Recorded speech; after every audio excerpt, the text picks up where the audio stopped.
Hello friends, welcome back to the new tutorial. Today we are going to learn how we are going to connect with the MongoDB using the REST. Those who haven't subscribed my channel yet, please do subscribe my channel, and if you like the video, please do like, share and comment on my video. Let's get started.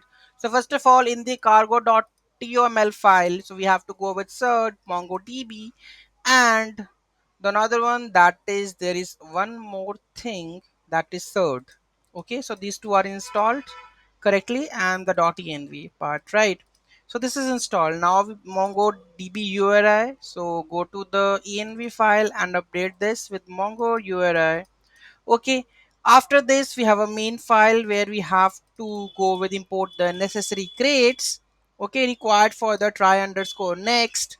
Okay, and we have a mongodb sir.env, and to get the environment variables we are using std. So here you can see that using the environment variables, so you will get the mongo uri. If something goes wrong, it will go with the mongo uri not set. Okay, after this we have to go with the struct user, because I want to fetch the name and the age of my user table. So here you can see that user table have id, name and the age, right? So in that scenario what we have to do is we have to create the struct. So that's the reason we have going to create the struct over there. So here you can see that. So here we have a struct with the user name and the age. After that, Tokyo for the async operation for the main. Okay. And here we have the Mongo URI. After that, we have a client options. Okay. For the connection. Okay, right?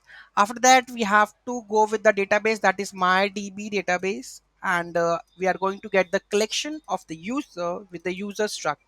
So here you can see that it should return the name and the age. Okay, after that start the query and the get the cursor. So this what will do, it will start the query and get the cursor collection dot find. Okay, and then we are going to print only the users. After that, loop over the documents safely with let some user cursor.try next, await, and print all the documents that we have step by step. And okay, finished successfully, and don't need to return any value.